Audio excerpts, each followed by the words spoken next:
Tawag dito, galit daw sila sa drugs. Pero yung Davao, 'di ba? Total na pag-uusapan yung Davao ngayon. Dito ba yung title ko dun sa Davao? Eto, mga kababayan, eto matindi. Oh, napakatindi po nito.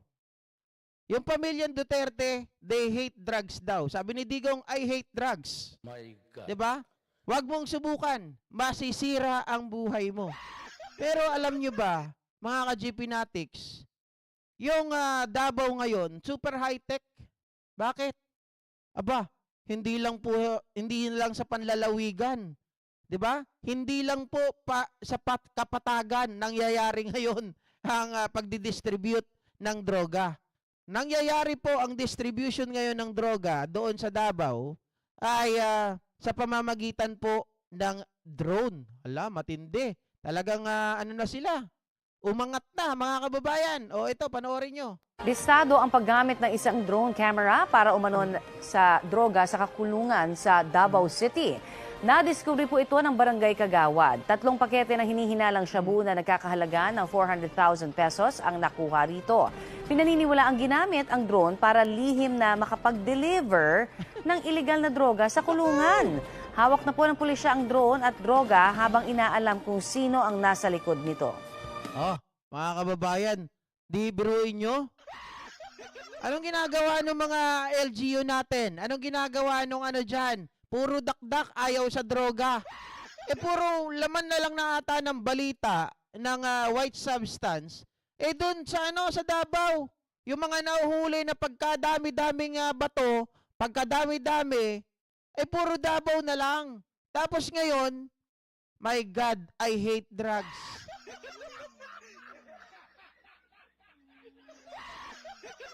Biruin nyo, naghahatid po ng bawal na gamot sa pamamagitan po ng drone. Ibig sabihin, lumalabas dito na ang mga taong namumuno dyan sa Davao ay talagang may hina. Sila ang tunay na may hina. May ingay lang pagdating sa social media, pero pagdating sa kanilang nasasakupan, ay hindi nila inaatupag. Di ba? Ma'am Gemma Kilitoy at Lynn Garcia? Bakit? Wala silang nagagawa eh. Kasi kung takot sa kanila, ang tao, ang talagang mga involved pagdating po sa mga ganitong bagay, takot sa namumuno, hindi po gagawa ng ganyan. Hindi po sila magpapakita, lantaran, biruin nyo, gagawa at gagawa ng paraan para lang ang mga ito ay makapagpuslit at makipagkalakalan ng ipinagbabawal na gamot. Isa lang ibig sabihin yan, weak. Yung mga namumuno sa lugar na yan, Davao. Diba? Daming paraan. Oh, taguan pa ng mga taguan pa ng mga suspect. Taguan ng mga wanted.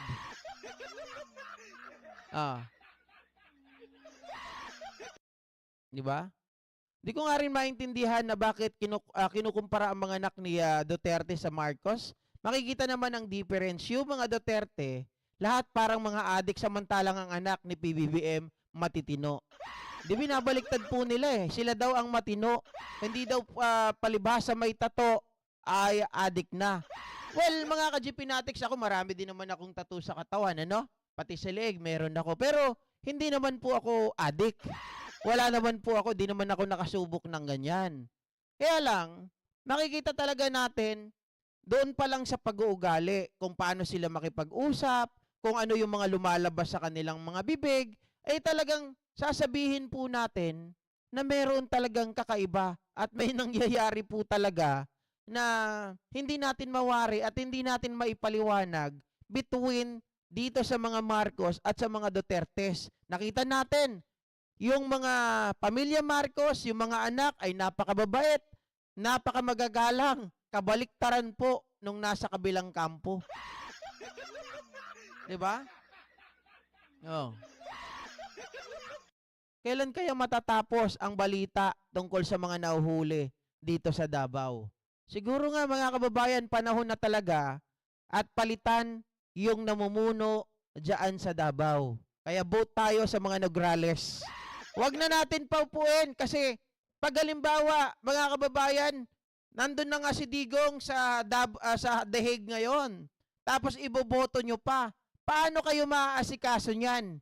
Siyempre, ang mangyayari, si Digong, pag nanalo, ang gagawin lang dyan, mga kababayan, dahil hindi po kaya ni Baste, itong si Nograles, ay ibibigay lang yan yung pwesto, magre-resign lang yan. Pag magde-take na ng oath, ang gagawin ay ipapasa niya kay Baste Duterte pa rin ang pagiging mayorship.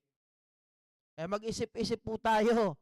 Merong talagang nakikita natin dito na ayaw nilang lumabas, ayaw nila po na itong mga bagay na to ay makumpirma at ayaw po nilang mahagilap. Baka mamaya, pag wala na sila sa pwesto, baka yung kaso na nakikita ngayon natin ay magtambak-tambak na sa panahon na wala na sila sa pwesto.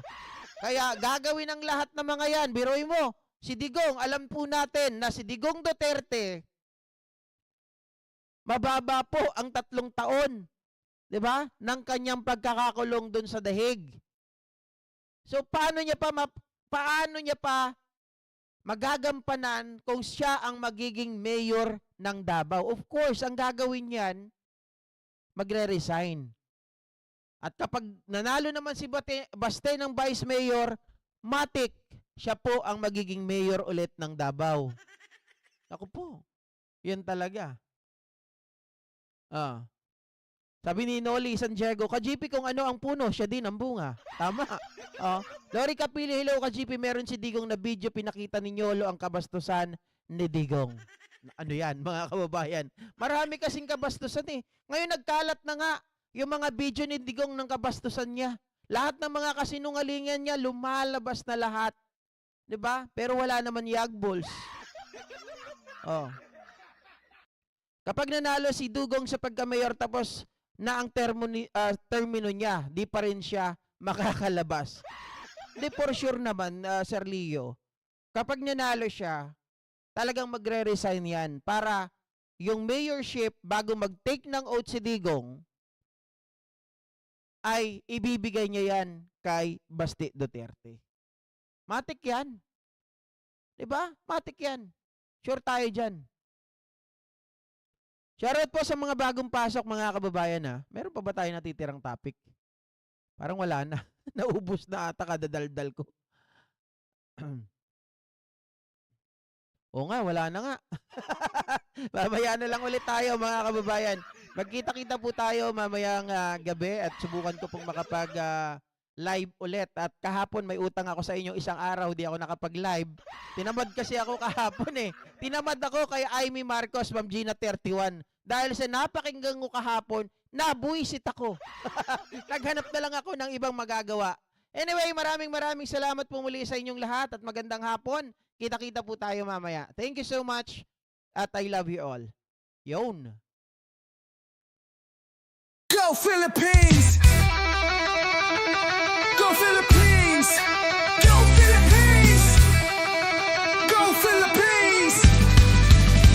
Sa silong ng araw, lupang mahalaga, tugong magiting, sa'yo'y alay na. Sa bawat pagsikap, sa bawat hakbang, ang dangal ng bayan, tayo ay manindigan. Huwag matakot, huwag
Fake news, dapat nating labanan. Buksan ang isipan, huwag magpabihag.